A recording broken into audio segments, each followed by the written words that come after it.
어제 그거 라이브로는 보셨어요? 네, 그렇죠. 놓칠 수 없는 현장입니다. 그러니까 시사인도 참 오랫동안 이명박 전 대통령에 대한 특종을 많이 했었는데. 네, 주진우 기자를 대표로 해서요. 많은 기사를 써왔는데요. 그러니까요. 그 BBK 건도 시사인에서 네. 사실은 터뜨리기 시작했고 다들 봤겠네요. 다들. 네. 저도 방송 끝나고 이제 일부러 차로 이동하면 못 보니까 시간 기다렸다 봤는데 첫 번째 소감은 경찰이 너무 많았어요. 네, 지지자들이 의외로 나오지 않았습니다. 거의 없었다라고 봐야 될 텐데요. 구속하라고 소리치는 시민단체 사람들만 있었습니다. 그래도 한 몇 분은 없었고. 예. 제가 처음 느낀 서에는 경찰이 한 사람도 없었어도 되겠다. 네. 생각하고. 그리고 제가 보기엔 그때 버스 타고 가도 될 정도였어요. 네. 굉장히 목가적인 풍경이었다. 평온하고. 그리고 가장 인상적이라고 할까요? 혹은 뭐 기억에 남는다고 할까요? 그런, 변은 뭐였습니까? 이명박 전 대통령의 네. 표현 중에서요. 네. 역사에서 자신이 마지막 일을 겪은 사람이 됐으면 좋겠다라는 이야기가요. 굉장히 눈에 띄었습니다. 결과적으로 마지막까지 정치보복 이야기를 하고 싶었던 게 아닌가 싶어서요. 같은 맥락인데 제가 가장 이명박적이다 싶었던 말은 이 멘트입니다. 제가 준비를 해뒀는데 전직 대통령으로서 물론 하고 싶은 이야기도 많습니다만은 말을 아껴야 한다고 스스로 다짐하고 있습니다. 이 말을 이제 의미심장하다는 식으로 해석도 하는 언론들도 있던데 전혀 잘못 짚은 겁니다. 그거는. 이거를 왜 제가 이명박 연구가로서 오랫동안 밤낮으로 연구했던 사람으로서 이런 말은 할 말이 전혀 없는데 전혀 없어요. 근데 뭔가 할 말이 있는 척, 숨기는 게 있는 척, 그래서 비장의 카드가 나에게 있는 척, 그럴 때 하는 말입니다, 이게. 시간을 아무리 많이 줘도, 아무 말도 못 합니다. 왜냐면 아무것도 없거든요. 예.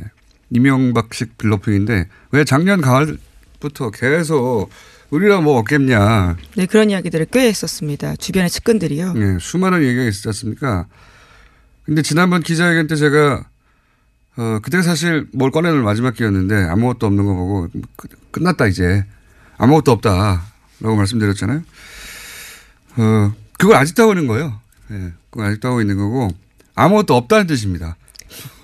아무것도 없다는 뜻이고 할 말이 이분은 뭐가 있냐면 도저히 끝을 알 수 없는 돈에 대한 욕망. 욕망이라는 게 감정이기 때문에 우리가 눈으로 볼 수 없잖아요. 이제 미래 기술이 발달해가지고 만약에 욕망을 결정처럼 만들어서 현미경으로 볼 수 있으면 그때 거기에 이명박이라고 써 있을 거예요. 그 정도 분입니다. 돈에 대한 욕망은. 예. 그거 외에는 사실 할 말이 없는 분이다. 제가 어제 소회는 그겁니다. 자, 관련 뉴스가 엄청 많이 나오는데 몇 가지 좀 정리해 볼까요? 네, 어제 포토라인 서가지고요. 70초 동안 6문장 말했습니다. 말씀하신 문장뿐만이 아니라 이번 일로 국민 여러분께 심려 끼쳐드려 죄송하다라는 이야기를 하고 있고요. 또 말을 아껴야 된다라는 이야기하고 있습니다. 그러면서 한 문장 읽지 않았는데요. 적어온 문장 중에서 읽지 않은 문장이 이겁니다. 이번 일이 모든 정치적 상황을 떠나서 공정하게 이루어지길 기대한다라는 건데요. 이런 표현을 준비하고도 공개적으로 밝히지 않았습니다. 그리고 수사 직전에 검찰 간부들과 만나서는요. 편견 없이 조사했으면 좋겠다라고 말했다고 하고요. 이에 대해서 검찰은 법에 따라 공정히 수사하겠다라고 답했다고 합니다. 그러니까 이제 말을 아껴야 한다. 그리고 정치적 상황을 따라 공정하게 이루어져야 한다. 이게 정치 보복이란 의미고 이것이 보복인 만큼 내가 할 말이 굉장히 많이 있다. 나도 없어요. 없어요가 아니라 없다. 예. 자, 다음 뉴스 뭡니까? 네, 또 준비한 입장을 읽고요. 기자들이 바로 따라붙어서 질문을 했습니다. 이에 대해서는 딴소리하거나 혹은 대답하지 않았는데요. 뇌물수수 혐의에 대해서 인정하냐라고 했더니 계단이 위험하다면서 조심하라고 이야기했고요. 또 다스 실소유주가 누구냐라는 질문에 대해서는 아예 답하지 않았습니다. 자, 그리고 이제 뭐 언론들도 계속해서 반복해서 얘기하는 게 왜 이렇게 지지자가 없냐. 예. 어제도 말씀드렸지만 이명박 전 대통령의 어떤 가치를 보고 지지를 했다기보다는 저 사람이 뭐 하자는 있어도 나 부자로 만들어주지 않을까 뭐 이런 느낌이었기 때문에 그게 아닌 게 확인된 이상 가서 지지할 이유가 없는 거예요. 전혀. 목가적 풍경이었다니까요. 대단히 목가적이고 서정적이고 잔잔한 아무런 물결이 치지 않는 바다 같은 느낌이었습니다. 그리고 또 하나 인상적이었던 건 그 이명박 전 대통령 집에 태극기가 걸려 있었다는 거. 네, 하루 종일 걸려 있었다라고 하던데요. 네. 대신에 지난해 박근혜 전 대통령 당시에만 하더라도 지지자들이 태극기를 들고 왔었는데 이번에는 대통령이 직접 걸어놓은 겁니다. 아무도 더 흔들어주지 않으니까요. 이것도 어제 눈에 띄는 장면이었습니다. 자, 다음 뉴스는 좀 전에 저희 방송하기 직전에 이제 나왔죠. 예, 6시 25분쯤인데요. 조서 검토가 오래 걸렸기 때문에 6시간 가까이 걸렸다고 하고요. 조사는 14시간 정도 해서 어젯밤 11시 55분 정도에 끝났다라고 합니다. 저는 새벽에 어떻게 된 건지 어떻게 돌아가고 있는지 좀 파악을 해봤는데 진작에 끝났다고 해요. 그러니까 12시 이전에 진작에 끝났는데 들은 이야기입니다. 관계자로부터 새벽에. 궁금하잖아요. 그래서 어떻게 돌아가는지. 아무 의미 없이 진술조서를 읽고 또 읽고 큰 소리 내서 계속 읽었다고 해요. 그 사실 한 1시간이면 끝나거든요. 그 문제 있는 문구 이런 거 고치면 되는데 계속 읽었다고 합니다. 아침까지. 꼼꼼하게 뭐 읽었다라고 볼 수는 있을 텐데요. 오래 걸렸습니다. 꼼꼼하게 읽은 게 아니라 그래서 굉장히 열받았다고. 읽고 그래서 그 검찰 쪽 해석으로는 이만큼 내가 당하고 있다. 오랫동안 새벽까지. 왜냐하면 어젯밤 12시에 1시에 나가도 됐거든요. 나오고 있다. 오랫동안. 그걸 보여주려고 하는 게 아닌가. 그래서 의미 없이 어느 순간부터는 의미 없이 계속 그냥 읽었다고. 읽고. 보통 이제 변호사하고 둘이 앉아가지고 문구 쳐다보고 하면 뭐 2-3시간 걸릴 수 있어요. 네, 조서를 꼼꼼하게 보는 것도 피의자의 권리이기도 한데요. 근데 그게 다 끝났는데 계속 소리내요. 반복해서 조서를 읽고 했다고 하네요. 아침까지. 자, 그랬답니다. 오늘 새벽에는. 그리고 이제 전면 당연히. 혐의를 부인했다라고 단 하는데요. 하나도 인정하지 않을 것이고 이분은 그 본인한테 불리하면 얼굴을 사진을 찍어서 보여줘도 내가 아니라고 그럴 뿐이에요. 그 앞에서 이 눈, 코, 입은 내게 아니다 이렇게 말할 뿐이기 때문에 뭐 하나 인정하지 않을 겁니다. 앞으로 끝까지. 자, 다음 뉴스는요. 네, 관련해서 검찰이 포착한 혐의도 나왔습니다. 어제 SBS가 전했는데요. 검찰이 김윤옥 여사에게 거액의 뇌물이 전달된 정황을 포착했다라고 합니다. 이것은 사위인 이상주 변호사가 다시 조사하는 과정에서 자백한 내용이라고 하는데요. 이팔성 전 우리금융지주 회장에게 받은 돈 일부를 김윤옥 여사에게 전달했다라고 진술을 확보했다고 합니다. 이 뉴스는 말이죠. 원래 이제 그 맞사이죠. 맞사이 이상주 변호사 뉴스가 처음 나올 때부터 몇 번 거론했었는데 이제 그 검찰이 밝혀낸 사실관계에 의하면 22억 원 정도를 이제 전달했는데 그중에 8억 원은 인정했지만 이상득 전 의원에게 줬다라는 거고요. 8억 원 전달한 8억 원은 인정했지만 첫 번째 그 검찰에 출석했을 때 이상주 변호사가 여긴 변호사로 간 게 아니니까 이상주 씨가 14억 5천은 본인이 관여하지 않았다고 했거든요. 근데 지금은 줬다고 하고 있습니다. 네, 이에 대한 상당 부분을 김윤옥 여사에게 전달했다라고요. 말을 바꿨다라고 합니다. 그러니까 지금 장모를 벌이는 셈이거든요. 지금 현재. 이거는 제가 보기에는 이제 피의자로 전환됐지 않습니까? 예, 본인 신분도 피의자로 전환된 상태입니다. 이거는 이상주 변호사 본인이 불구속 조사를 받겠다는 의지죠. 만약에 여기 명백히 전달된 게 확인됐는데 부인하게 되면 사실관계 이렇게 명백한 걸 부인하면 구속될 가능성이 더 높아지거든요. 저는 본인이 서로 기소되더라도 불구속 수사를 받겠다는 의지가 강한 건데 맞딸의 사위잖아요. 장모. 이 혐의로 오래 살지 않아요. 구속된다 하더라도. 배달한 거잖아요. 예. 제가 보는 관점입니다. 갇히면 안 된다. 그 안에. 저는 이상주 변호사가 계속해서 이야기해 왔지만 이명박 전 대통령의 해외 자금 관리에 관여한 것으로 제가 취재한 바로는 몇 년 전부터 알고 있는데 갇히면 부는 경우가 많거든요. 예, 삼성도 이분이 갇히길 원하지 않을 겁니다. 네. 어쨌든 인정한 이유가 뭐냐. 핵심은 양심의 가책 이런 거 아니고 본인이 갇히지 않으려고. 네, 현재도 삼성전자 전무로 근무하는 중입니다. 네. 의미심장한 터닝 포인트라고 봅니다. 예, 저는 이 장모를 버리면서까지. 네, 사유의 자백이거든요. 네. 그래서 이유가 뭐냐에 주목해야 된다. 이렇게 입장을 바꾼. 이렇게 되면 이제 김윤옥 여사에 대한 수사를 해야 되잖아요. 네, 조사가 불가피할 것으로 보이는데요. 우선은 검찰이 비공개로 조사할 것으로 보입니다. 또 뿐만 아니라 여러 가지 의혹들이 있는데요. 지난 1월에 처음으로 의혹이 제기된 바가 있습니다. 김희중 전 부소실장 진술에 따라서요.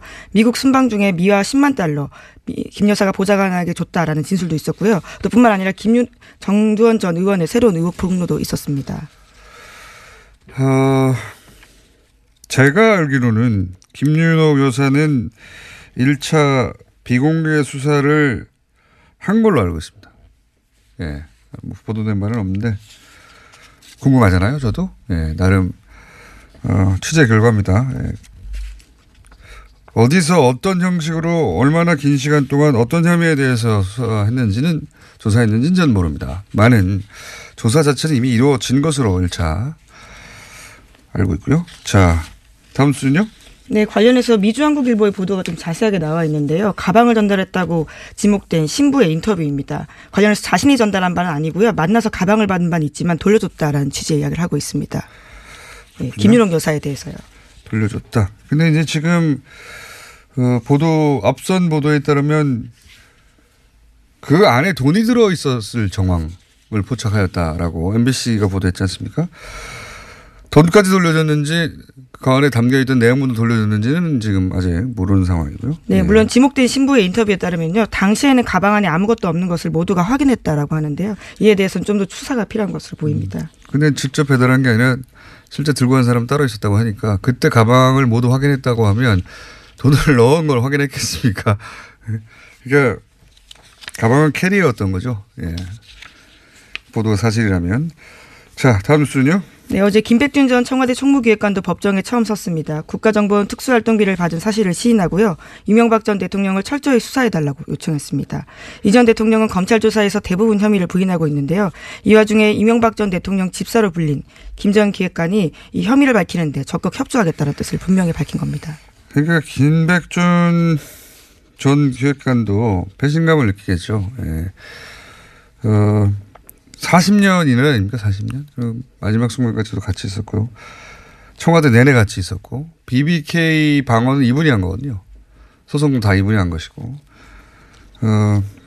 다스 대납 이분이 갔다 온 것이고 다스 대납 비용 남은 거 이분이 가서 해결한 것이고 모든 걸 다 이명박 전 대통령을 위해서 한 거예요. 물론 뭐 그 안에 자신의 이해도 있었겠지만 기본적으로는 근데 이제 안 시켰다고 하는 거 아닙니까? 나는 지시한 적이 없다고. 예, 그렇죠. 이명박 전 대통령이 어떤 혐의도 법적 책임도 같이 지지 않으려고 하는 이런 상황에서 어떻게 등지지 않을 수가 있나요? 네, 그래서 어제 원래 법정에서는 예정이 없던 발언을 했다라고 하는데요. 기회를 얻어서 이야기를 했고요. 또 이명박 전 대통령 지시로 국정원 자금 받았다는 취지의 검찰 진술 그대로 유지하고 있습니다. 당연하겠죠. 예. 여기서 더 나오냐 안 나오냐 더 인정하냐 안 하냐 스스로 자발적으로 검찰이 알지 못하는 것을 밝히느냐 뭐 거기까지 갈지는 모르겠습니다만 이제 나온 거에 대해서는 다 인정을 하고 지시를 받았다고 하는 건데 배신감을 느끼겠죠. 거기 앉아서 곰곰이 생각하면서 이런 상황에 처했는데도 너만 죽으라고 하는 거니까. 예. 자, 다음 순요. 네, 리용호 북한 외무상이 오늘 중국 베이징을 거쳐서 스웨덴을 방문할 계획이라고 동아일보가 보도했습니다. 한 대북 소식통을 인용한 건데요. 이에 앞서서 9일 스웨덴 매체들도 리 외무상이 조만간 스웨덴을 방문할 것이라고 보도한 바가 있습니다. 미국과 북한의 외교관계가 없는 상태에서야 평양 주재 스웨덴 대사관이 그동안의 북미 간 소통 채널 역할을 해왔습니다. 그리고 이제 구동구권, 사실 이제 구동구권이라고 부를 것도 너무 구태연한 게 네, 동유럽이죠. 너무 오래전이라 이제 그게 뭐 몇 년입니까? 30년 됐기 때문에 동유럽은 근데 이제 그 분위기가 아직 남아있고 그때 북한과 맺었던 관계들 때문에 동유럽 국가들 중에는 북한과 아주 긴밀한 관계를 유지하는 곳들이 있어요. 근데 뉴스를 보니까 불가리아 한국 대사관 행사에 북한 대사가 방문했다고. 네, 그렇습니다. 애초에는 불참 의사를 밝혔는데요. 뒤늦게 참석 의사를 밝히고 관저에 찾아와서 우리는 하나의 민족이다라면서 관계가 해결되길 바란다는 식의 글도 남기고 갔다고 합니다. 이런 뉴스는 처음입니다. 예. 한국 대사관에 이제 탈북자들이 뛰어들어가고 그걸 뭐 막으려고 하고 이런 뉴스는 많이 봤어도 북한 대사가 한국 대사관에 온 건 처음이거든요. 제가 알기로는. 뭔가 바뀌고 있어요. 네, 어제 JTBC가 보도한 내용입니다. 자, 지금 시간상 하나 둘 정도 확인하고 넘어갈 수 있을 것 같습니다. 예, 네. 미국의 틸러슨 장관 해고 소식은 어제 전해드린 바가 있는데요. 이와 관련해서 차관까지도 해고가 됐다라고 합니다. 차관이 명의를 내고 발표했는데요. 이에 대해서 항의를 하자 3개월밖에 되지 않은 차관까지도 트럼프 대통령이 잘랐다라고 합니다. 네. 트럼프 대통령은 이런 걸 즐겨요. You are fired 하는 거. 네, 굉장히 유명한 본인의 유행어이기도 합니다. 그렇죠. 리얼리티 쇼에서 했던 말이죠. 이걸로 사실 지금의 지명도를 얻었다고 봐도 대통령이 되는데 필요한 지명도를 얻었다고 봐도 과언이 아니거든요. 그 전까지는 괴짜 사업가 이 정도 수준이었어요. 예, 그렇다고 전 미국적인 지명도가 있었던 것도 아니고 무슨 그 프로레슬링 있지 않습니까? 예, 자기 지명도를 알리기 위해서 그 위에 올라가서 레슬러들하고 퍼포먼스도 하고 그랬던 사람이에요. 예. 그랬던 사람인데 여기서 이제 전국적 스타가 됐죠, 미국에. 그때 유행했던 말이 이제 넌 해고야, 파이어드고. 그거 지금도 하고 있는데 틸러슨 장관이 해고된 게 부당하다는 얘기를 하자 차관도 바로. 예, 그렇죠. 예, 바로 날리는 거 아닙니까? 3개월밖에 되지 않은 사람인데요. 바로 파면해버렸습니다. 지금 미국은 어떻게 돌아가고 있냐. 어제 이제 저희가 일본하고 중국 전문가들 잠깐 모시고 싶었는데 미국 이야기 좀 이따 잠시 후에 짚어보겠습니다. 미국은 대체 어떻게 돌아가나. 미국 내 분위기는 어떤가. 자, 오늘 여기까지 하겠습니다. 시사인의 김은지였습니다. 감사합니다.